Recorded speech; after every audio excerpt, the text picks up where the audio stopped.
안녕하세요. 역사를 사랑하는 박성입니다. 오늘은 독일 제5의 장시장 비스마르크에 대해서 한번 알아보겠습니다.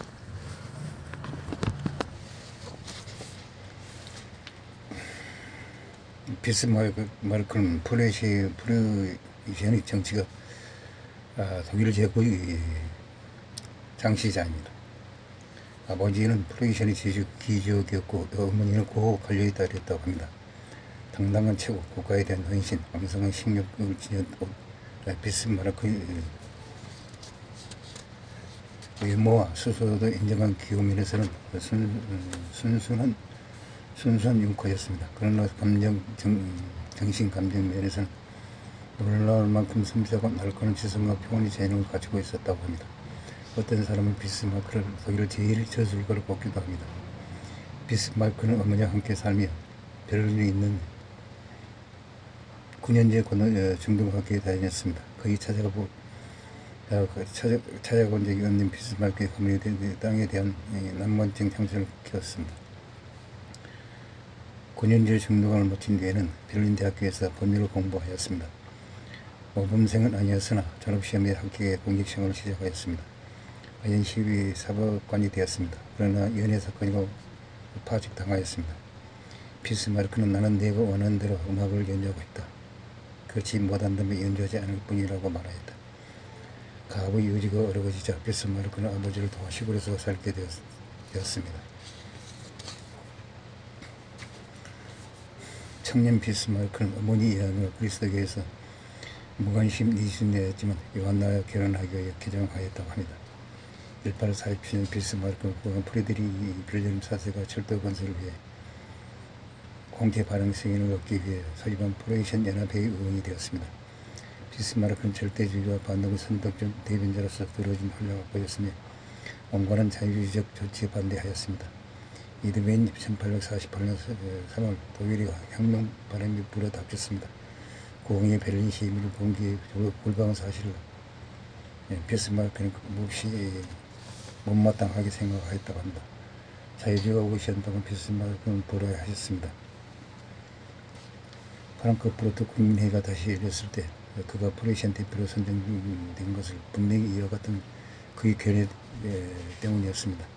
1850년 5월 11일 비스마르크는 프랑크푸르트에 도착해 다시 공직 시행을 시작하였습니다. 이 시간은 이후 중단 없이 40년에 걸쳐 계속되었습니다. 비스마르크는 독일 통일 방식에 관해 오스트리아와 협조를 주장하며 프랑크푸르트로 갔습니다. 오스트리아는 실제 국민회의 의정국이었으나 비스마르크는 오스트리아의 지도를 과시하는 행위에 스스로 저항하였습니다.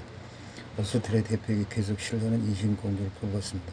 마침내 비스마르크는 프로이센 고향 프리드리히 빌헬름 4세와 영문장관을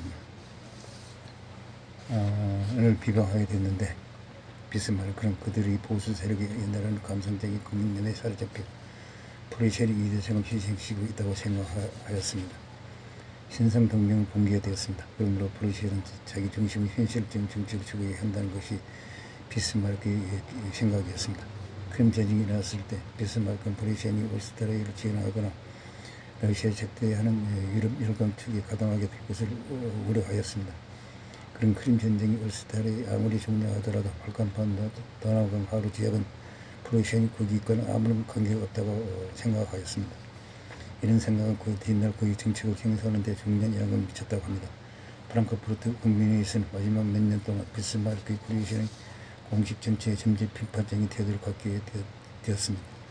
58년 베를린 4세가 정신병으로 발작을 일으켰습니다. 동생 빌헬름이 섭정하게 되었습니다.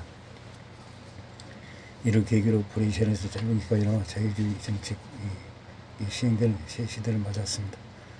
이때 비스마르크는 그 반동적 명성 때문에 국민회의 프로이센 대표를 부적당하다고 생각되어 1859년 초 러시아 주재 대사로 상트페테르부르크에 파견되었습니다. 1861년 빌헬름 4세가 죽었습니다. 섭정 빌헬름이 빌헬름 1세로 즉위하였습니다. 홀로받는 징역권이었던 빌헬름 1세는 상병 명령을 지원하였고 프로이센이 모든 보수 지세가 임하다고 생각하는 민병대를 폐지하라고 했습니다. 의회 다수파를 이뤘던 자유주의자들은 군비 협정에 필요한 예산의 증액을 수행하였으나 민병대 제도를 유지하고 또 병력기간을 3년에서 2년으로 줄이려고 하였습니다. 비스마르크 총리 지휘와 군의회 자유주의자들과 빌레일 미세 사이 갈등은 1890년 그 군제 계획을 둘러싼 위기까지 도달했습니다.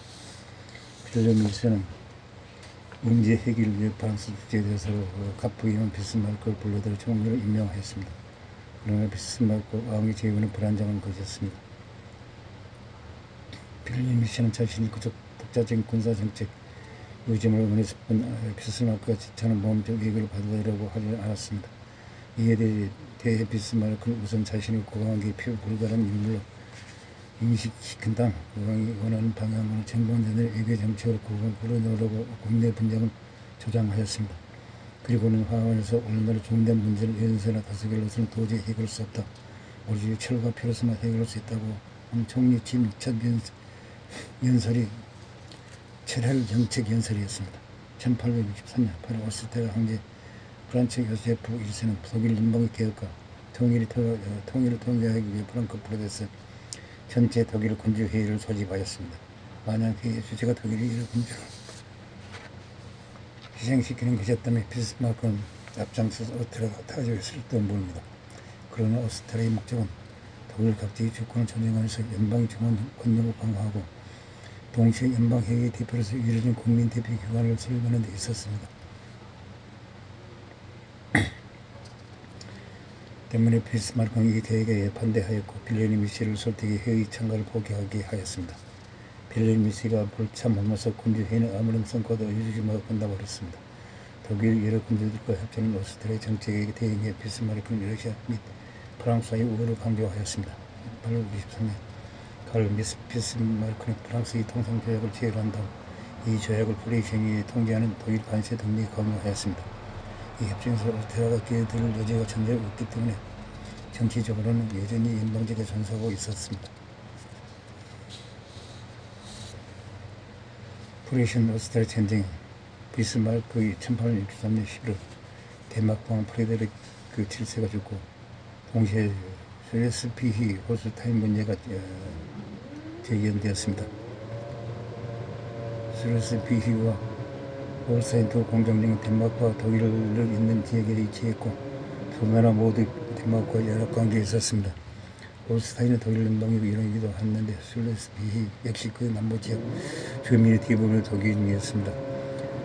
프레데리크 7세의 뒤를 이은 크리스타인 9세가 이 두 공국의 덴마크 헌법을 정의해 평화를 도모함으로써 독일의 근력 감정을 자극하였습니다. 독일은 이 두 공국을 대한 또 한 사람의 요구권자 아우구스트 템플크 프레데리크를 지원하여 크리스티안 9세에 대항하였습니다.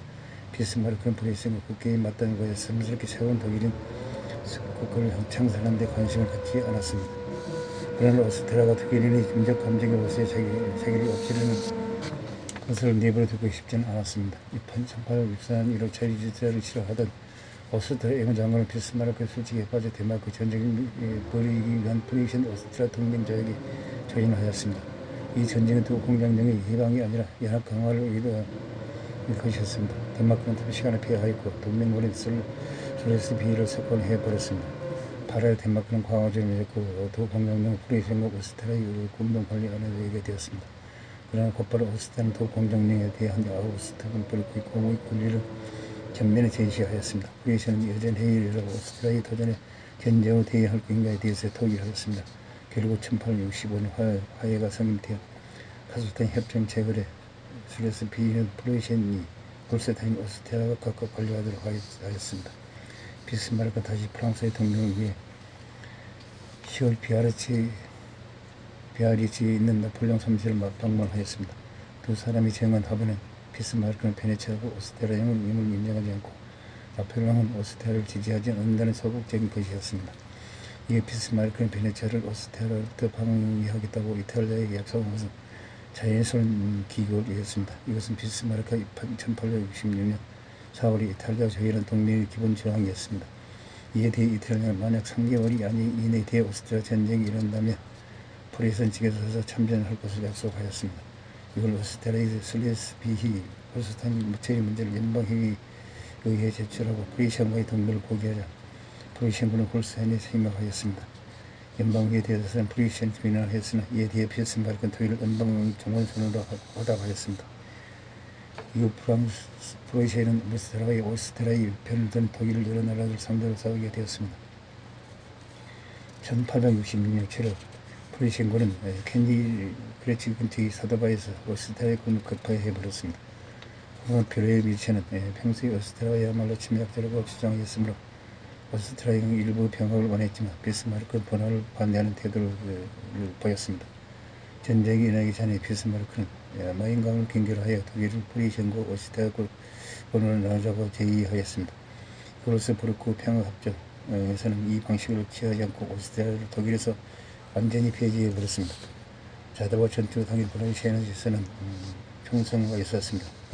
급전차의 진보당은 현재의 쇠퇴하였고 마침내 분열되었습니다. 다수파는 세력의 국가 자유단을 결성하였고 군대 문제에서 어느 정도 양보를 얻어내는 대신 비스마르크를 지지하기로 하였습니다. 프로이센 오스트리아 전쟁 당시 오스트리아 측에서 참전한 나라들은 작전을 제외하고 모두 프로이센에 병합되었습니다. 또 그 밖의 나라들은 프로이센을 제외하는 연방 북독일 연방에 가맹해야 하였습니다. 프로이센 왕은 연방의 얻어버려 청산원까지 결례하였고 비스마르크 보통 선거로 선출되는 연방의회를 열었습니다.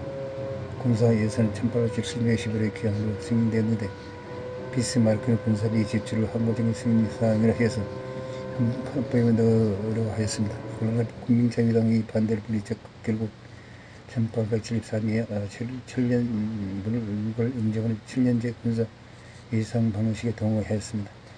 프로이센 명령을 한 신생 독일이 예출한 미르티르에서 프랑스의 안전에 위협을 미쳤고 프랑스는 그 대가를 요구하였습니다.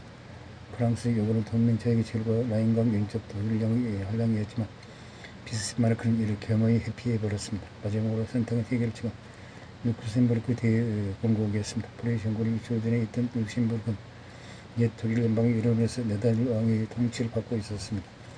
그러나 나폴레옹 3세가 추진한 룩셈부르크 교섭은 실패로 끝나고 말았습니다. 런던에서 열강 회의가 열려 프로이센군이 출사 룩셈부르크 영세 중립화가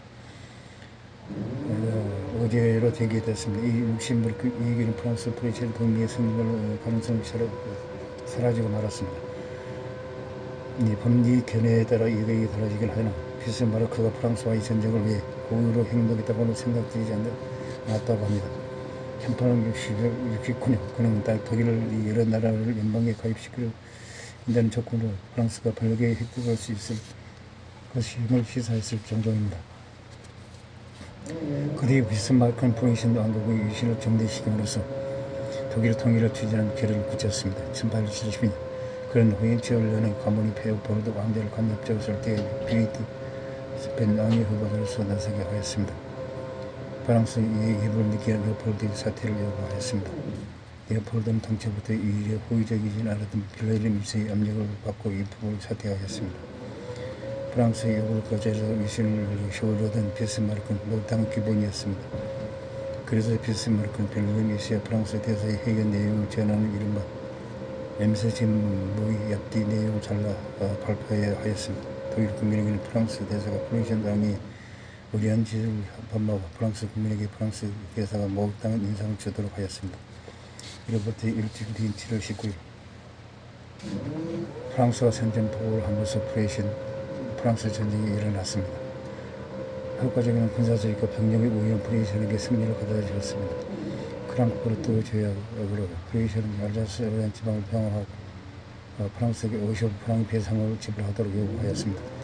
남부 독일 여러 나라는 모두 대프랑스 전쟁에 참가했지만 프로이센이 주도하는 제국 가맹으로 여전히 소극적이었습니다. 그러기에 비스마르크는 몇 가지 정치적 양보와 더불어 고역의 도움을 바이에른 왕에게 주어 그들이 가맹을 실행시켰습니다. 1870년 1월 18일 베를린 미션 자신이 독일 황제라고 선언하였고 그래서 비스마르크를 수동이던 독일 통일이 이루어졌습니다. 비스마르크 차를 재상 즉 오늘날 독일을 제국을 있게 한 장본입니다. 비스마르크에 대해서 이야기를 해보았습니다. 항시 부장합니다. 양해 부탁드립니다. 감사합니다.